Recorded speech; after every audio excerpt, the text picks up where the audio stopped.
where the team was attacked by hostile villagers. Verse they had made just for during one night of crusades. Information had gone throughout Ogoniland that Apostle Numbere and his team were people that destroyed Juju. Their fame or name or whatever had gone ahead of them to all the communities, including Okwale, an inland village off Bori.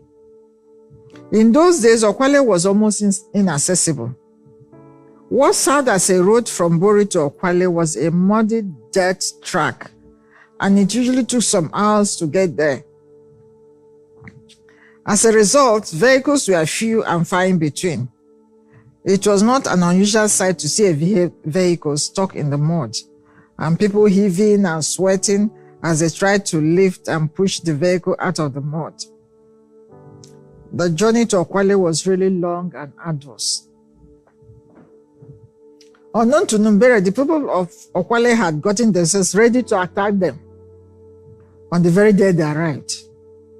Much later, they came to learn that the Anglican and other Orthodox churches, for fear of losing their members to the gospel, had come together and in collaboration with their chiefs had mobilized the community, especially the youths, not to allow Apostle Numbere into Okwale, that he was coming to destroy their juju and their children. In June 1975, Numbere and his team arrived in Okwale, unaware that they were going to run into an ambush. The Bori brethren hired a vehicle for the journey. They arrived in Okwale in the night after much suffering on the bad road. The field team disembarked and the brethren went back to Bori. As was usual with them, they did not waste any time. They started their crusades that same night. While Numbere was preaching, he heard some stirrings, some kind of noise coming from one direction of the village arena. The village boys had gathered themselves, and before the crusaders could decipher what was happening, the boys swarmed upon them. In their hands were cudgels, sticks, stones, knives, cutlasses, and other implements of war. They were coming to fight, wound, and if possible, kill the servants of God. Some of the members of the field team went to talk with them, but the village boys had no time for talk. They became very violent. They started throwing stones and other missiles at the team. At the same time, using small, locally made catapults, they shot at the light bulbs on the crusade ground. Everywhere became dark as the bulbs shattered. One of them ran towards Numbere with a machete raised in his hands, intending to kill him. But God held the man's hand up in the air until Numbere's men were able to disarm him. Fortunately, the crusade photographer, Brother Richard Akpan, was sharp enough to take a photograph of the attacker with his camera. With this development, the campaign automatically stopped. The villagers struggled to get at Numbere while his men struggled to protect him. Numbere later testified that it was such a harrowing experience that they did not know whether they would survive that night. They were at the mercy of an angry village mob. It looked like it was going to be the end for them in the interior of Ogoniland. The whole village was astir. The chiefs refused to protect them, but they were only mere mortals. God, the owner of the universe, whose emissaries they were, had his own methods of deliverance. That very night, in the midst of the mobbing and threatening by the enemy, God brought deliverance to his people. That night, 3 of their Bori converts, Alfred Cookie, John Nube, and Friday Windag, decided to come and see how the team was faring at Okwale. Indeed, God's ways are past finding out. Surely it was the Spirit of God that moved them to travel at that point in time, for they had no reason for a nocturnal visit to Okwale. For one, the road was terribly bad, as has been mentioned already, so they were going to arrive Okwale about midnight. Besides, nothing seemed urgent or out of the way, for it was some Bori brethren that had dropped the team in Okwale earlier that very night. So they must have reported back to Bori brethren that everything was all right with the team in Okwale. But God, who knows all things and sees all things, knew and saw that all was not well at Okwale. To crown it all, Cookie, for no apparent reason at all, decided to travel in his police uniform.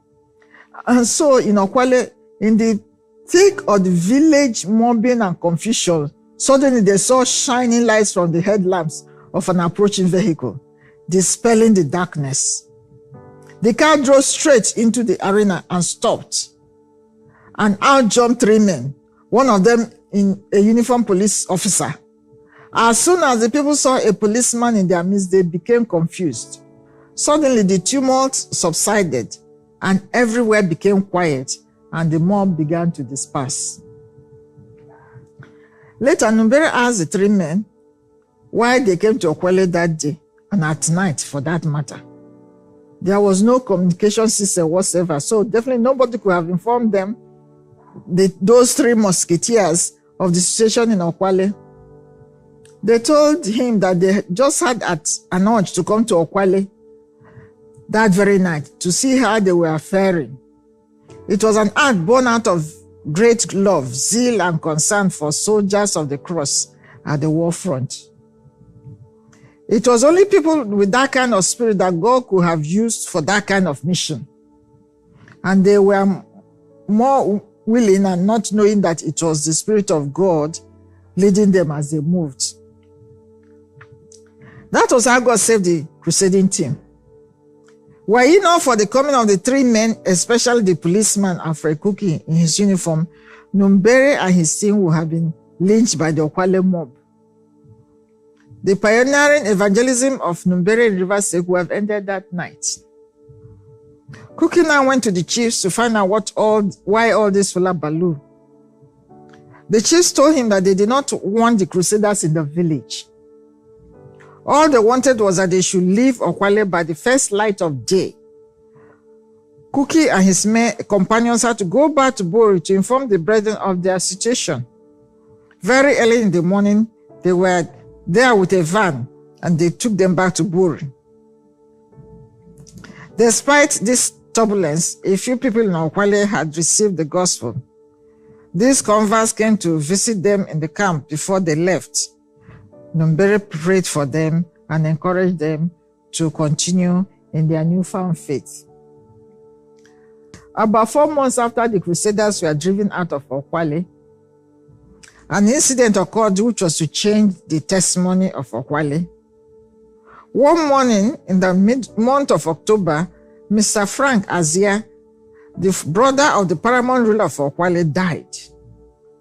There was sadness in the chief's family as they prepared the corpse for burial and went to make the coffin. The news of Mr. Frank's death spread throughout the village, and the mourners and wailers poured into the compound that day. The few believers which Apostle Numbere's truncated crusade had left in Okwale were having fellowship when the news got to them. They had a leading by the Holy Spirit to go and pray for Mr. Frank back to life. From the fellowship center, they walked down to Mr. Frank's compound. The corpse had already been laid in state, pending whenever the coffin will arrive. The sight of the corpse laid out in state confirmed that truly Mr. Frank was dead. But although the believers were young in the faith, they were not afraid. It seemed like they had received the same spirit of boldness and faith that the man Numbere, who risked his life to bring the gospel to them, had. They still had the leading to pray. They politely asked those present in the room to go out, that they wanted to pray to God to raise the dead man back to life. At first, the people were aghast at such a preposterous proposal. But before long, their shock turned to mockery. It was therefore with great difficulty that they complied with the request of the brethren. They then moved out of the room and stood by the door and windows to watch what to them was an expensive practical joke. Inside the room, the brethren were crying unto God, while others outside the room, it was a mixture of giggles, mockery, and crying. This was the scenario for some hours when suddenly something incredible happened. Impossibility became impossible. The dead man sneezed and opened his eyes. The brethren kept on shouting his name until he answered, though feebly. Recognizing his voice, the villagers rushed into the room in wonder and amazement, but Frank went back to the land of the dead almost as suddenly as I opened his eyes. Encouraged by this development, the brethren, after asking the people out again, persisted in their prayers. At a point, Frank opened his eyes. They helped him into a sitting position. He asked for water and they gave him. On hearing Frank's voice, the villagers rushed into the room to see this strange happening. It was true. It was real. Frank had been raised from the dead. The crowd surged into the room and into the compound. Okwale ran wild, shouting, Jesus, Jesus, Jesus, Jesus. It was like a volcano had erupted. All the multitudes trooped into the compound to see this 20th century miracle. When the paramount ruler saw what happened, he was humbled. He sent one to Numbere, pleading with him to come back to Okwale and preach the gospel to his people. At that time, Pastor Numbere had traveled out of the country. But when he came back and got the message, he went to Okwale with his team. It was rainy season, so the road to Okwale was in the worst condition it could ever be. But he made the journey. A number of times his vehicle got stuck in the mud, and he and his team had to heave and push, cutting branches from the trees to lay on the road for their car to pass over. When they eventually got to Okwale, the paramount ruler received them with open arms. I'm sorry for what we did to you, he apologized to Numbere. He confessed that he and his people had never seen such power before, that a dead man will come back to life.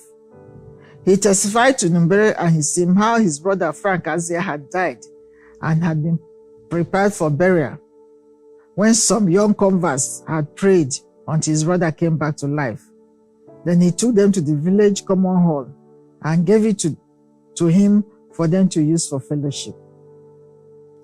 A thriving fellowship was established in Okwale so that the brethren were now free to worship and serve the Lord. Mr. Frank Azia finally died on 2nd September 1995, having lived for 20 more years after God had raised him from the dead, and having more children. One of his sons, Philip Azia, who had witnessed the miracle as a young boy, became a Christian and is a pastor of the Ministry of Great Evangelism today. Okwale could be described as a place where Jehovah God showed forth strength with his arm and exalted the humble and the meek. The small flock grew steadily, and Great Evangelism has 2 churches, each with its own building in Okwale today.